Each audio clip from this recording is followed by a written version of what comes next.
when you're faced with a fed Jax. As an AD carry, a fed Jax is your worst nightmare. He had Blade of the Ruin King the first time that Altec saw this Jax. He already had a Blade of the Ruin King completed. And it was just like, well, I'll see ya in the fountain.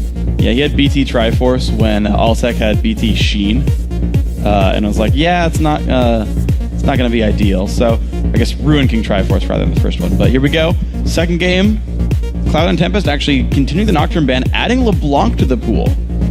Interesting. Maybe that's a counter pick, but they're going to first pick here for Bishu, but that's a new one. The Elise now not in the ban pool, but Kha'Zix added on this one. Morgana, Ziggs still removed away. Jax, respectively, was the first pick there, so Cloud and Tempest. Soraka's still up, but did not really have a game-changing impact before. And as I said on the analyst desk, it looks like EG aren't concerned about the pick and are willing to deal with it. Yeah. And again, the focus on the jungle from C9T, trying to get Snoopé on a different champion. He performed very well on the Pantheon though, so. Yeah. Cloud and Tempest, though, they still want to play the Soraka, and to me, I think this is the right choice because I don't think it was their team comp that backfired. I don't think their strategy was wrong, and I think to throw away your best strat, right? You come into game one with your best strat, arguably. To throw it away because something else went wrong, I think is silly. So they're saying, you know what? We'll still run Soraka. We'll still try to run a comp, probably with a lot of healing on it overall. And I also would expect another Corki pickup from Altec. Does so much magic damage. It works really well with the Shred from Soraka in those team fights. Yeah. Plus, Corki does a lot of AoE with his magic damage, so they can really pile it on with those two, especially if he opts for Sork Shoes. Yeah. Because flat penetration and more flat penetration equals true damage. True. Absolutely can. And keep in mind also, Ryze now this time not banned by EG. So you might see the giant magic damage stat come in for C9T and be like, yeah, you know, Ryze, Yuzuki's going to have a really good game. More flat penetration. Exactly. Just stack it in. Jungle Karthus. Not the case. Jungle Evelyn going to come through here, so Cloud and Tempest having to play magic heavy on this one. They are really tunneling on that Evelyn pick. I think it must be the limited champion pool of Kez. Now, I know he does play Elise as well, though. So I guess that's just another choice of another magic damage jungler, though. Yeah, I think this is his choice because C9T are the only team even banning junglers, basically. Yeah. And they're like, yeah, Kez, you're still going to play the Evelyn. And this is Feral Flare OP patch as well, before it was changed to 30 stacks and before the price was increased. And we haven't seen Xin Zhao at all. Master Yi has only really played an EU challenger. We haven't seen him too much. I like how they called on the analyst desk how neither of these teams play Lee Sin in the jungle. However, Inox loves Lee Sin top lane. Yes, so it does. If the Lee Sin was locked in, that would... There we go. It's obviously going to be Inox. And then we will have a return to the Pantheon from Mr. Snoopé. Snoopy? All right.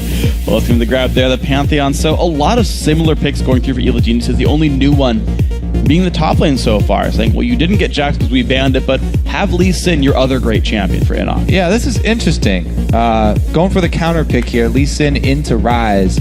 Lee Sin definitely has the ability to kill Ryze early, and they can keep him down very easily with a Pantheon.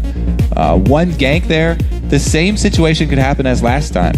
You tip this top lane matchup with one gank, and then you continue that threat with the Pantheon ultimate. Even if an Evelyn does show up, Lee Sin has a pretty easy time of escaping that just because it slows and he can dash so easily. Yeah. And you can buy enough time for a Pantheon to come in with an ult counter gank, which would go disastrously for Cloud9 Tempest.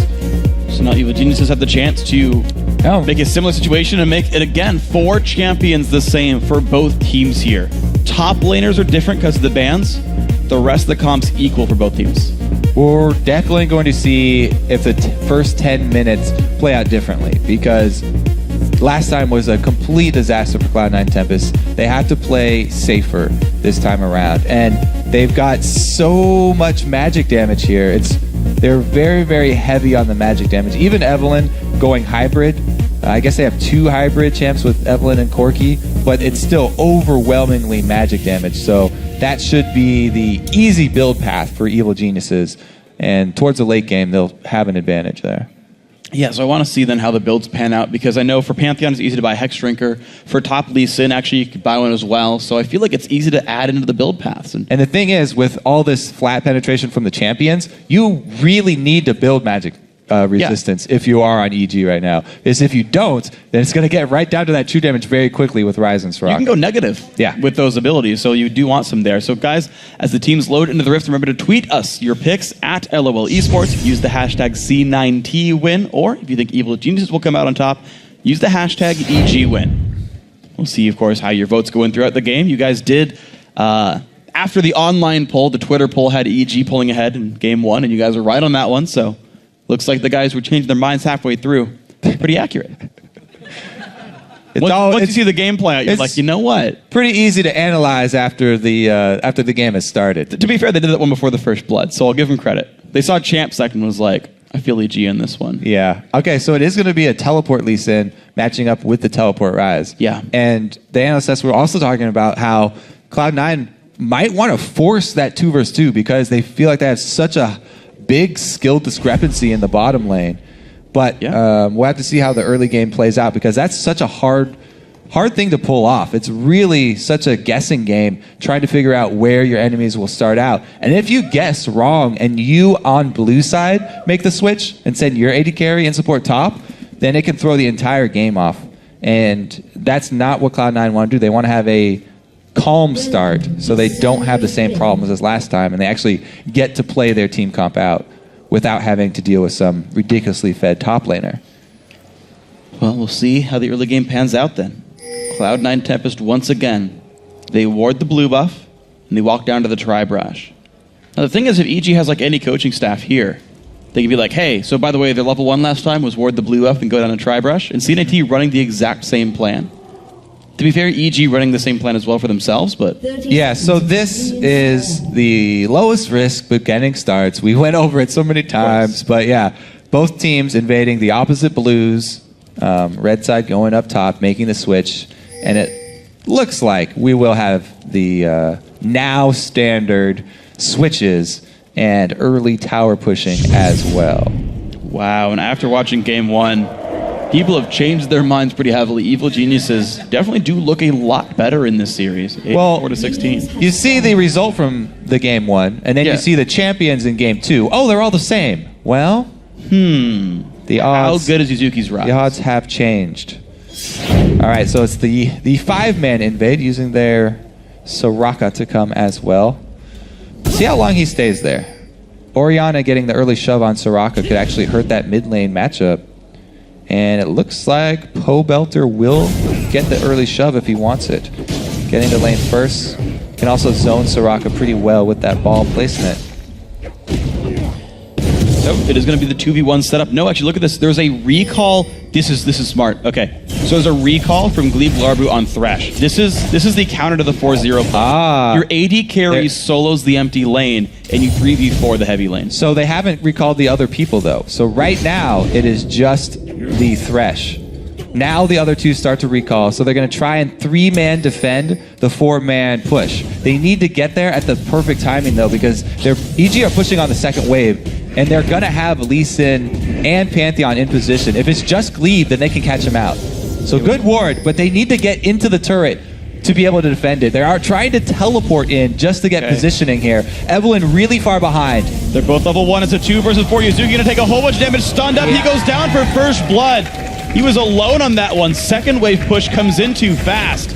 Yeah, so if you try and counter the 4-man push, you have to be in position under the turret when they're all 4 there. Those extra few seconds will cost you first blood. Just saw it there.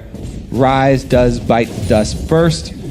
And he also used his teleport to try and get in there in time. So huge upset here for Cloud9 early. They're going to be very far behind, trying to make something happen with countering the 4-man push, but they weren't able to get the timing down. Yeah, and Inox, of course, just teleports down to the bottom lane to hold this lane 1v1, so not much missed XP for Evil Geniuses overall.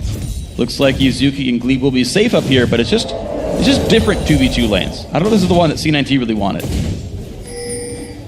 Well, their duo won't have to face up against Altec, so this might even be good for EG since the support and AD carries are split up. And they won't have to deal with the Corki bully. I wonder how good the Yuzuki Glebe synergy is. I don't feel like they dual lane very much, but thing is, it almost works out because you've got. Here's the thing, right? Like Ryze is still ranged. He can last hit pretty well. I feel like he'll be safe and actually has kill threat with a Thresh under the turret. Whereas Altec can zone away Inox. This actually might be, despite the first blood, a slightly better lane setup for C9T. Maybe. I want to see how it plays out. Well, considering the players that they have, they're probably happy with this. Giving a lot of their farm to Altec is usually the game plan for Cloud9. So they're happy to focus as much money as they can onto Altec.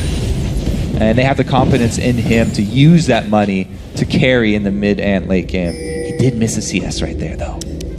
Quirky mechanics slightly dropping off this one. Snoopy going to clear away an early pink ward, though. That one definitely did not pay for itself, and he just quickly replaces that one.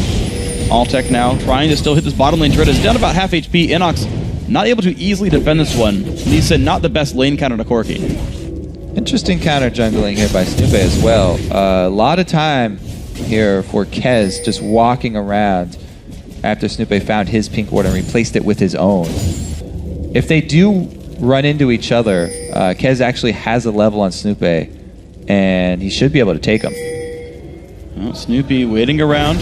Yeah, he's jumped on there. Here comes Strzok as well. Snoopy is on the wrong spot in the map, but gets a shield. He flashes, but the kill goes over to Kez. So again, Snoopy actually gets caught going for a gank.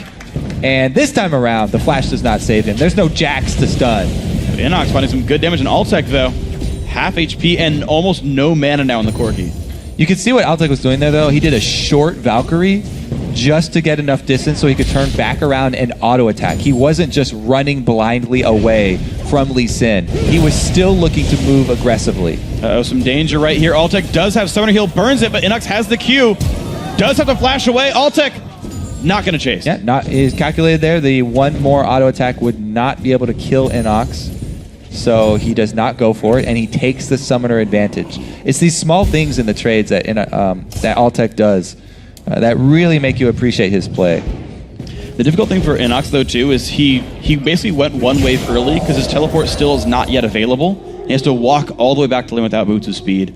Double Doran's Blade will send him to the top lane. Yuzuki, 30 CS to the 27 of Lee Sin, and this Ryze has TP available.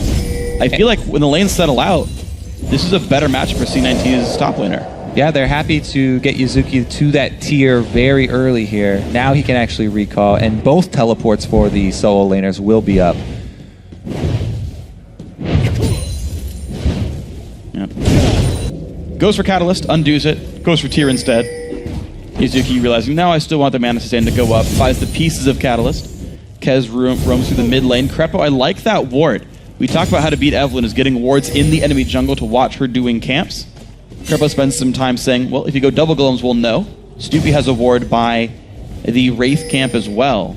So EG will know if Eve is bottom side.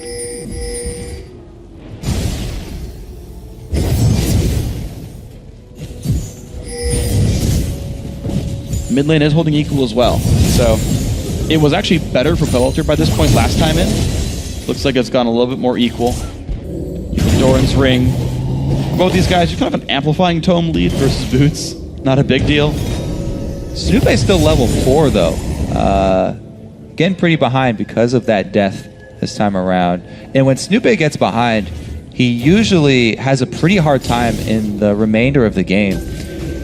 One of the problems that plagued EG for a long time in the LCS was if they do not get off to a good start, they force a lot of engages. Yeah. And they overextend and they get even further behind. They kind of do a snowball against themselves. And here, a level 4 Pantheon tanking up the dragon. Evelyn's on the top side of the map, so they're trying to rush it down, but Soraka is getting into place, and she's an amazing team fighter. Looks like the Gambit paying off for EG, though. Able to secure the global objective without even losing much pressure on their mid-turret. Very nicely done there. Evil Geniuses. It is a minion wave, but who cares? Kaz is 6, Snoopy's still 4. Yeah, even after the dragon, still level 4. about Now, 4 2/3. Yeah, he's got a ways to go. He will get the catch-up bonus experience from his red buff, though, because when you are behind as a jungler, you get a percentage increase in experience from killing the big monsters of your jungle camps. And since your red buff does update without having to kill them, he should jump up pretty big here. Smite comes through. See what he gets. Full level from that one. And he's most of the way to 6 already. Yep, he just needs one more goal, and that almost was 2 levels right there. And clearing out the red. Kez getting into position, though. He's 6 and Snoopy's on the wrong side of the map. Sneaks into the second brush. Is going to get spotted out. Oh! He just got out of range there. Wow. Because of the circle that Krepo's walking in. They're going to be okay. There's the jump in from the backside. Burst onto Yellow Pete out of nowhere. So Kill goes to C9T. that is a game of inches. Here goes the Pantheon ult, though. Trying to make Altec pay. He missed the big rocket. Now in a duel with Snoopy, teleport comes in. Altec does not have heal. And Yuzuki He goes can't down get enough fighting, fight in though. time. Yuzuki can't clean up anything out of that. Wow, what a nail biter for Altec. Bishu Pavos are now in a fight. 8 versus 8. Shockwave is available. So is Ignite and Heal.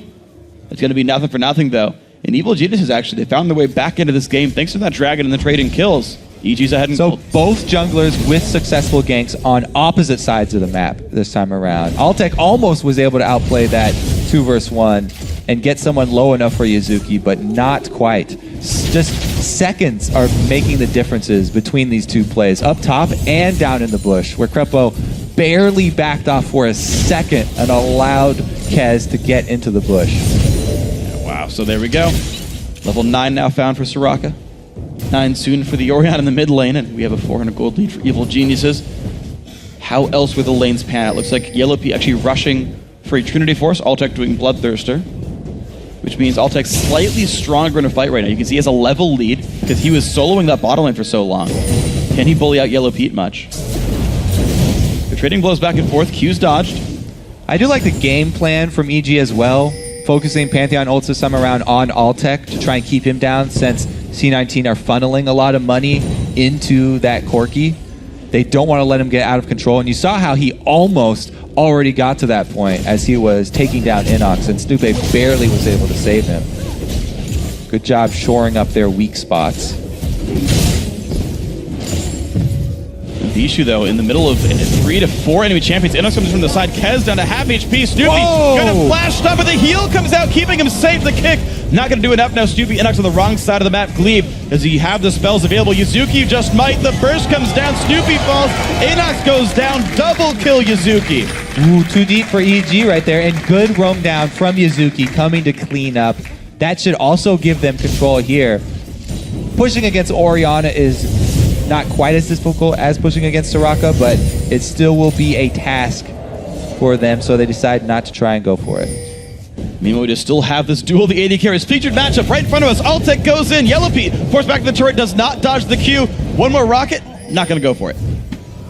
He needs a real big one. Yeah. To be able to take this. Oh, look at this. Thresh coming in from the side, just warding though. And he does not get another rocket off to stop the recall. But the Pantheon ult is up. Ooh, this is risky. Leave not on top of any wards, realizes he has no teammates around. Support can't solo the blue buff steal. Tough life. It's unfortunate. You can steal it from enemy champions, though. Afro can. Yep. Empowered Q. Doesn't mean too much. Krepo's going to be fine. His bottom turret is going to stay alive here, so this push hasn't really done too much for C9T, but create a lane for Altec to farm, and he's got 113 minions right here. It also has resulted in Yuzuki with both of his scaling mana items already completed at 13 minutes, so C9T are pretty happy and with the way this one is turning out this time around. 800 gold for these guys. Kez, level 8. He has been part of 3 kills so far, so he's had a bit more success there, has more minions than Snoopy as well. Bishu going pretty deep in enemy territory for some wards. Problem is he walked through some pink wards doing so and didn't sweep them away, so this is all known. EG pinged both wards that went down. Yeah, so there's some good wardage around the dragon for Cloud9 right now. The only problem for them is that the teleport for Inox just came up, and Dragon's in 40 seconds or so. Yuzuki's will not be up in time. So Kez is trying to pressure top preemptively before Dragon spawns, get some pressure there, either make him, force him to recall and teleport back to try and save minions, or get some sort of pressure up top before going down for that second Dragon fight. Good call right there, but he wasn't able to make anything happen. So he had the right idea, just not able to execute anything up top, and now the threat of Dragon is going to draw him back down to the other side of the map. 13 seconds to go, right about the timer on Yuzuki's teleport. He should be able, he'll be up 30 seconds late if EG goes for the Dragon fast. And we saw how fast they did it before, even with a level 4 Pantheon. So 30 seconds is going to make or break the next fight if EG decide to pull the trigger. We'll see. Bishu in a half HP. Pabelter does not know Evelyn is coming. Bishu's going to go back into this one. Here comes the engage. The shockwave lands on Juby. Here comes Pantheon on the backside. Bishu does have the wish, but no summoners available. Big burst in from Snoopy, but he goes for Kez. Kez fires back. One hate spike, and he gets it. Kez on the retreat. Pabelter very low. Has to get out. So with both junglers going so low, the Dragon fight is going to have to wait. One of them needs to respawn and the other needs to heal. Both mid laners come out of that pretty evenly though. All right, it's time for the bottom lane bully here. Krepo shields the wrong person. Leave with the box and the flave. Krepo flashing out. One rocket. Ooh, summoner heal keeps him safe. Close one there for Krepo. Almost costing him his life, but they are going to have to give up the turret for that. And we'll see if C9 actually venture into that pink ward bush. They're trying to deny more minions to the turret, leaving the turret up for as long as they possibly can, making the bottom lane of EG pay for that mistake. And because of that mistake, not only is it the turret, but they can also get that Dragon that we were hyping up. And EG not in the position to contest this one. 5-2 in kills, 1-0 in turrets. Had a weird start, but we went down finally to 2-on-2 lanes, and Cloud9 Tempest now up 3,000 gold as a result. Uh-oh. Pabelter's under attack. It's going to be all right. The Flash keeps his robot body safe. He's going to be all right. So I am glad that we got to see C9T go back to the same strategy here and actually perform it without having to deal with a uber-fed Jax this time around. Because it's going to be very interesting to see a team fight with all this magic shred and magic damage on the team. If we look through the inventories here on EG, they don't have a lot of magic resistance. They've got a couple no magic mantles. That's it. And you know, the Athenes is going to help out Pabelter a bit, but we'll see how the shred comes into play. You know, for what it's worth, they've got an armor shred too. Not like it's going to matter for the team. Hey, but he's also got true damage. Yeah. If we're naming off damage types. You know, he can also... he's got a red buff, he's got more true damage. Every auto attack, bunch of true damage. You know what else? He's hit a power spike with that Bloodthirster. Let me see how many stacks he's got. Oh, it's fully stacked. Yep. So there it is. He's got the maximum efficiency right now on that Corki. It's been a long time since Yellow Pete shop. He's at 1,500. He's actually really far from Triforce, actually. So the farm really not been that good to the EG AD carry. Once again, a 50 minion lead for the Cloud9 Tempest AD carry. Analyst has talked about that being important. Afro said it. And you're seeing this right here. Much more important AD carry, despite being 0-1-0. Like, Altec does way more right now in a fight. And it's not just Altec either. This C9 team, the entire team scales really well. Their team fight is going to be ridiculous. Against a melee-heavy team with Pantheon and Lee Sin both going damage, having to jump in, they're going to be in range of Starcall the entire time. They're going to be in range of Ryze's AoE the entire time. Even Corki, like, they are just going to get obliterated with magic damage as soon as they jump in on someone. Well, we'll see how good the shockwaves are, though. Orianna's one champion that can definitely turn games around with a really good ulti. And we'll see if Pabelter can get that. Yuzuki playing safe, realized the roam was happening. Backs out for this one. No turret kills yet. Oh, the dive! The man drop comes in. Kez and Yuzuki now in a 2 versus 3. Snoopy does not find anyone. And actually, though, Krepo just might the flash over the wall. Yuzuki going to be safe. The flash back in. Here comes Bishu. Might have been too much. EG forced to back away, and Kez on the chase. Oh, kicked out. The shield, the shockwave misses. The wish, though. Kez now overextends. He gets healed, and he stays alive! Ignite won't claim him either. Crepo has a shield. I'll take it as a turret. Crepo's got Flay. And there's the kill picked up.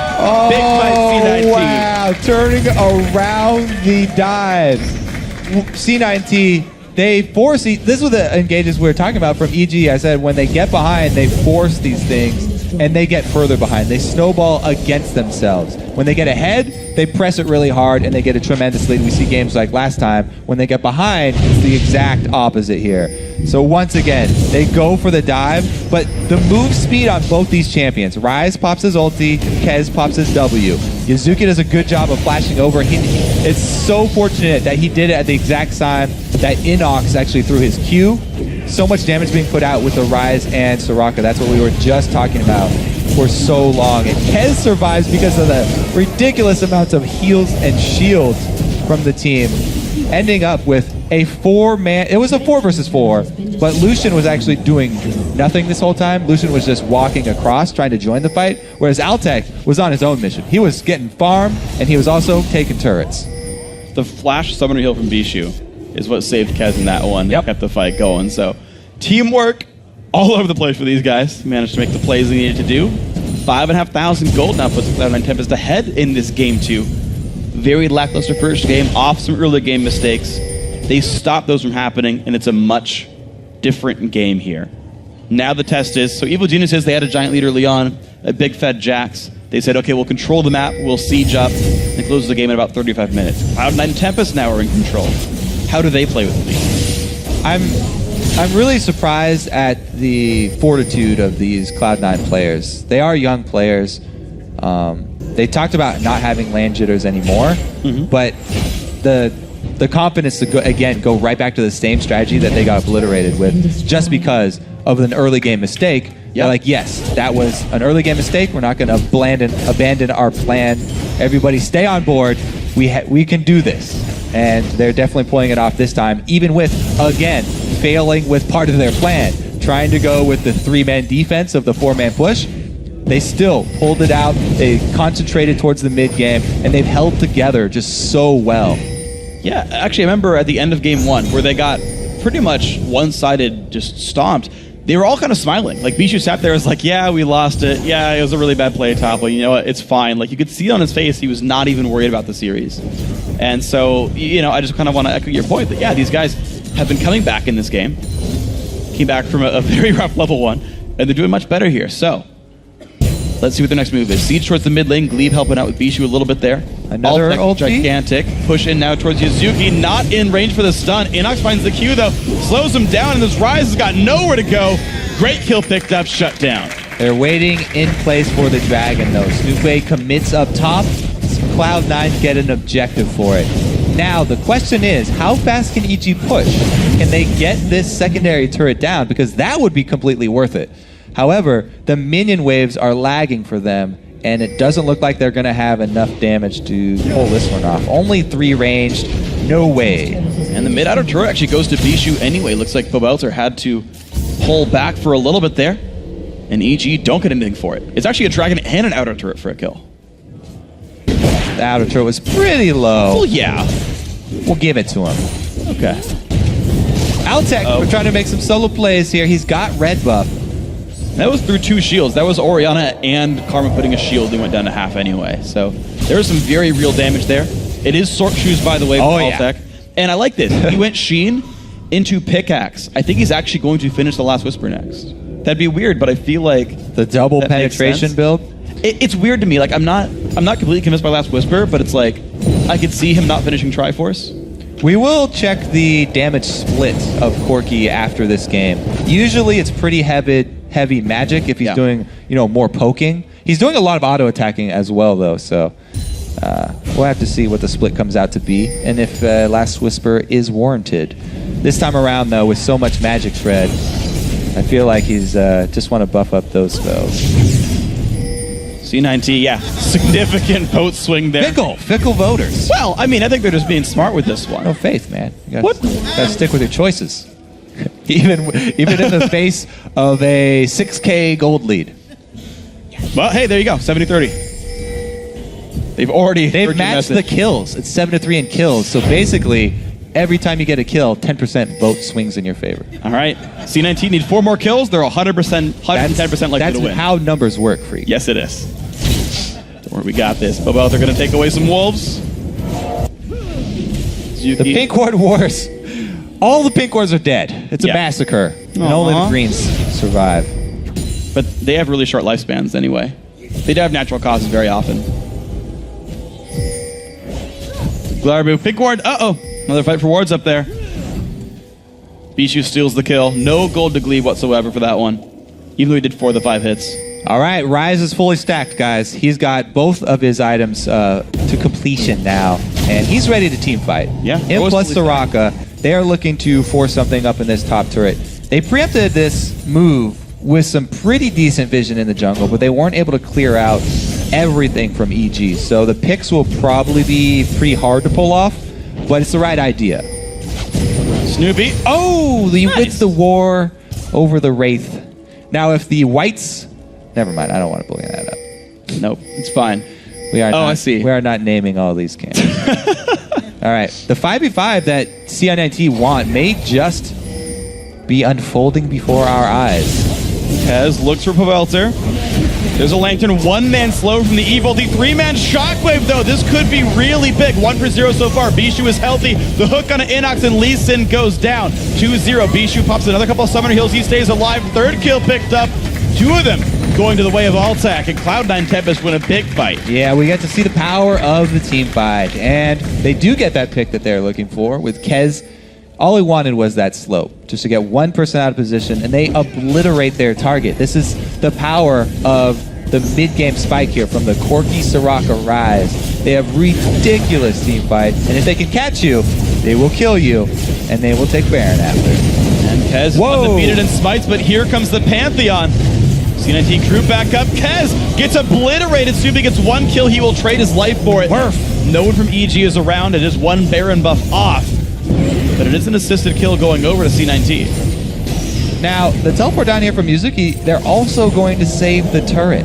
So even though EG trying to push down bottom, they don't get anything out of it. And Yellow Piece got to be careful.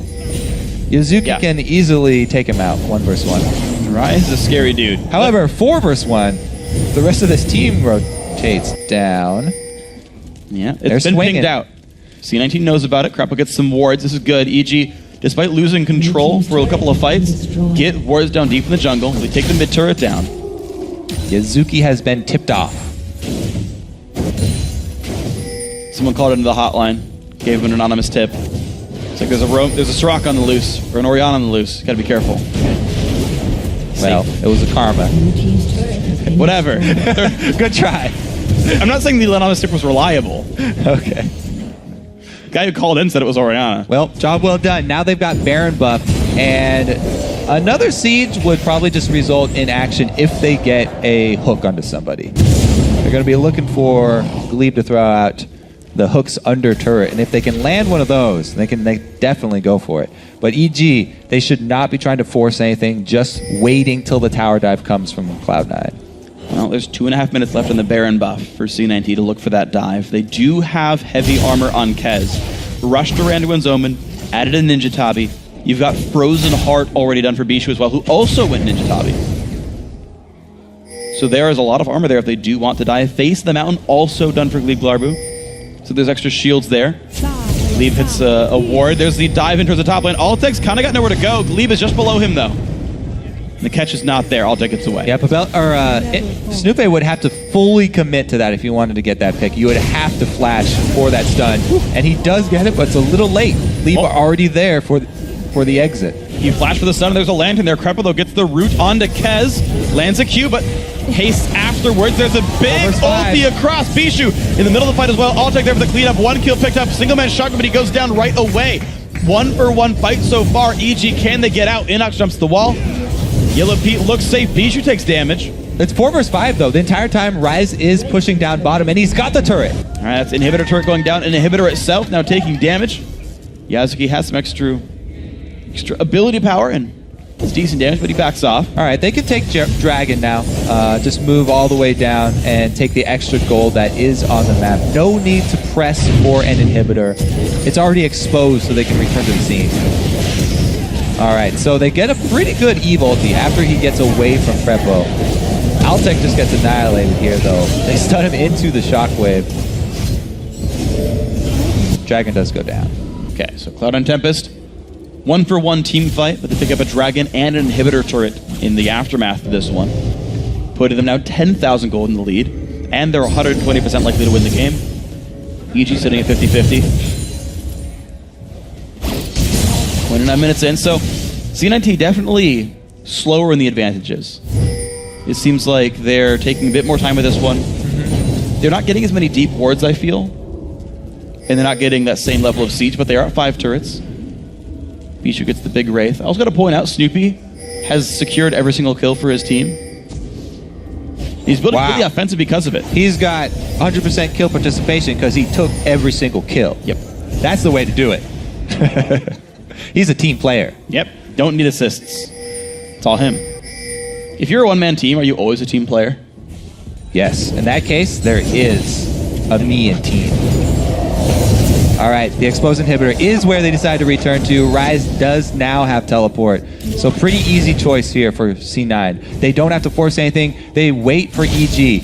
EG has to choose. Do we initiate through a Thresh box into a Soraka for our exposed inhibitor? And the answer is yes. You're going to go right on this one. Bijou going to get a teleport from a teammate there, and there's the push on in. Gleep Largo keep himself safe with the shields. They don't get it. That was their only chance. EG just engaged. Yuzuki's going to find a Rune Prison, but Snoopy gets out with Mikhails, thanks to Crepo. Quick wave here from Orianna, but the team is now here to fight. Cloud9 Tempest pushing in for the inhibitor, and C9T missing a couple of cooldowns. EG as well. It was a good attempt there from EG, trying to catch C9 off guard because there was no chance if they grouped up as 5 and EG trying to take advantage of the Pantheon ult, but just barely not being able to pull it off. Means that C9 are probably going to walk this one in. There we go. There's another turret going down, making that 6-3. Bottom inhib already dead. A small minion wave left, and they push in for inhibitor turret number 2. Bijou tanks it up. Crepo takes a big burst of damage. He goes down to Yuzuki, who just dives in the back line along with Bijou. It's going to be the turret going down now. Snoopy locked up. The phosphorus bomb. The swarm comes through, and it's 3 kills picked up for Cloud9 Tempest. This could be the game-winning push right here if the respawns don't come in time. I concur. Well, mid inhib's going to go down. They ping towards the Nexus turrets. 15 seconds of 5 versus 2. Pobelter does have a shockwave. Inox about has ulti. 2-man shockwave, good damage, but down goes the first kill. Inox kicks him back, but he goes to Rune Prison as well. That's going to be Nexus turret number 1. Only Crepo now alive. Nexus turret number 2 under fire. This should be C9T closing out the game, making the series 1-1. And the next team to win 2 games joins the North American LCS. All right, Cloud9 Tempest fire back and even up the series. And a very well played